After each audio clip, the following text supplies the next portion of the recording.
Good morning, First Church. Today I'll be talking about the ideal mother, mom. Mothers are a blessing from God. They help us in good times, bad times, and even when they don't want to. I have learned many things from my mom. She's taught me logic from her decisive words. Because I said so, that's why. She taught me irony. Keep crying and I will give you something to cry about. She also taught me about the weather. It looks like a tornado swept through your room. During today's sermon, I will be focusing on Proverbs 31, verse 22 and 30 and 31. Proverbs 31, verse 22 says, "She makes her own bedspreads, dresses in fine linen and purple gowns." Many times, moms do a lot. For example, in addition to being a care provider, they are also manufacturers. I know with my mom, she makes her own jewelry and sells it. This is one way she provides for her family. Now let's look at verse 30 and 31. It reads, "But a mom who fears the Lord will be greatly praised. Reward her for all she has done. A mother's strength and dignity does not come from her achievements. They are a result of her reacting from God. Children, appreciate your mothers and continue to show her your love. Mothers are beautifully and wonderfully made in the image of God, and they do not let anyone define who they are. Their identity is in Christ. To all mothers, thank you for all you do, and may God bless you. And to my mom, thank you. And to my mom, thank you, and I appreciate you very much. Love you."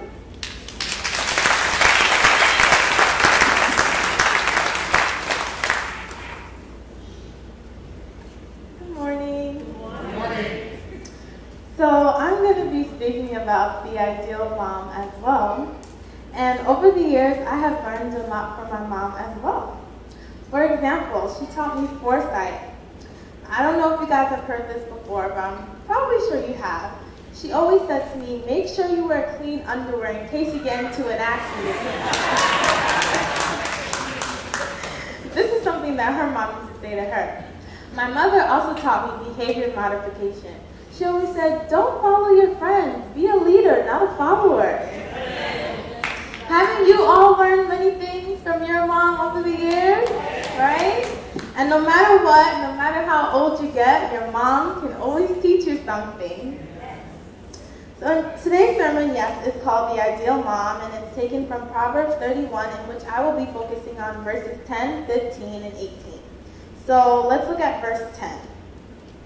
In verse 10, you'll see that it uses the word wife, but we're going to replace that with mom. So, guys, just give me a second. Okay. So, who can find a virtuous and capable mom? Who can find a virtuous and capable mom?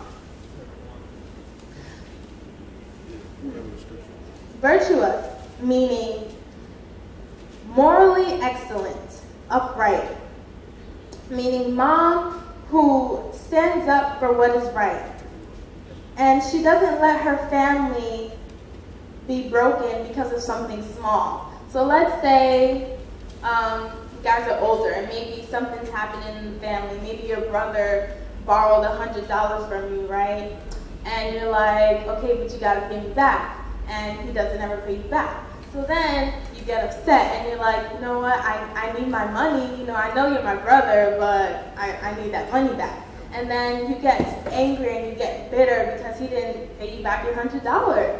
But you go and you talk to your mom about it and she's like, look, you guys need to stop this nonsense. This is your brother, this is your sister, and guess what? When I'm gone, you guys are only gonna have each other, so you need to work it out. Right?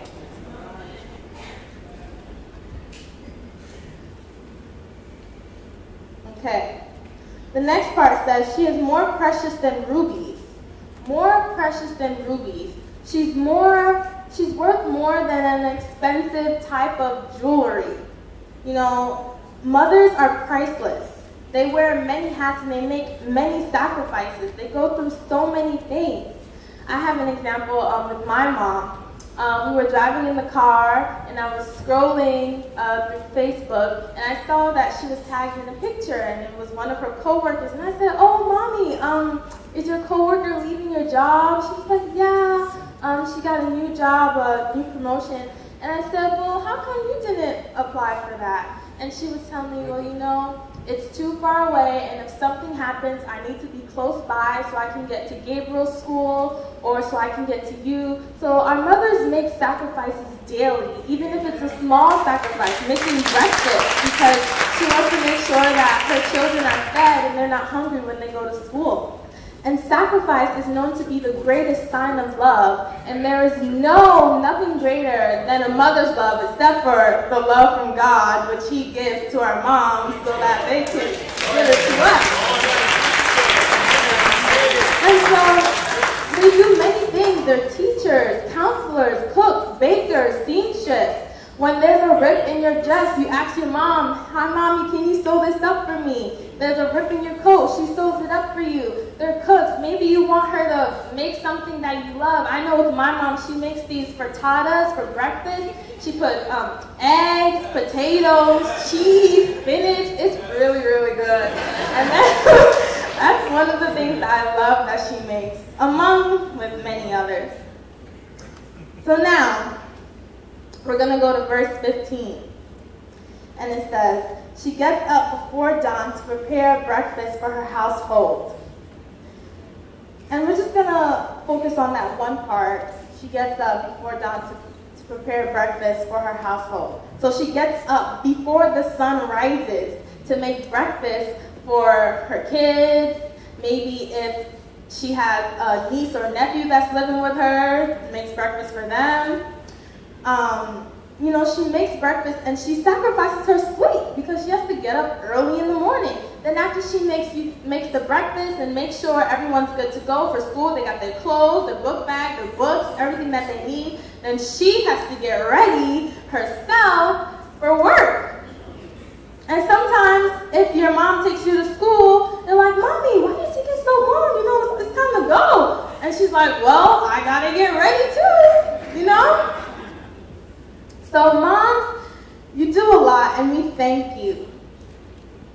And sometimes, if your mom might be coming home late from work, she'll probably make dinner in the morning as well.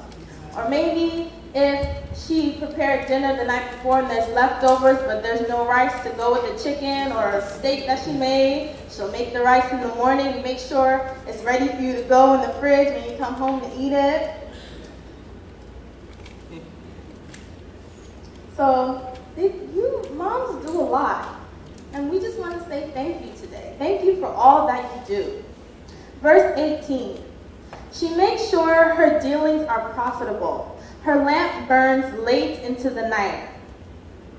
She makes sure her dealings are profitable.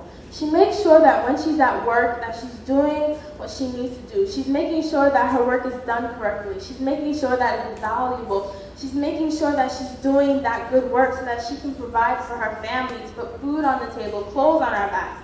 You know, whatever moms have to do, they will do it just to keep their family together and keep their children happy. And we just thank you. They come home from work, and when they come home from work, the job's still not done. Because I've heard this many times, a mother's job is never done. You know? And that means that there's more work that needs to be done around the house. Maybe she has to prepare the clothes for the next morning for school. My mom does this. She'll iron my little brother's clothes for school. And, you know, she'll be like, "I'm tired, you know, I just want to relax," you know. And sometimes she'll be there ironing for like 20 minutes. I'm like, "Mommy, there's no wrinkles in the clothes." If there's one wrinkle, my mom will iron it. She'll spend at least 20 minutes, like, you know, so sometimes they're the last ones to go to sleep. Maybe they're up preparing something for their kids at school. Maybe they're up just maybe sewing a hole in your shirt. You know, they're up doing work. And so that's why their lamp, you know, it burns late into the night, as Proverbs verse 18 says. And our moms are sometimes, and most of the time, the last ones to get sleep. You know? So you see, moms do many things. They have many jobs. Like I mentioned before, they're seamstress, nurses, teachers. You know, who do we go to when we have a cut or ache or pain? Go to mommy, right? Who do we go to when we need advice? We need some type of counseling. Usually we'll go to our moms and ask them their opinions. Oh, mommy, what do you think about this? What do you think about this dress? You know, what do you think about this class that I'm taking? Do you think it's beneficial for me? We always go to our moms. Our moms are the first person that we go to. And so we just want to say thank you, and to all the moms out there, to the aunts, to the grandmothers, to the sisters, to anyone who has been influential in raising up a child. We just thank you and we love you, and we are so grateful. And I want to say something special to my mom. Please, okay, I'm not trying to make you cry, but I just want to say thank you for being my biggest supporter. Thank you for loving me. Oh my gosh, now I'm crying. Thank you for loving me and just being encouraging. And I appreciate you so much, and I love you. Thank you.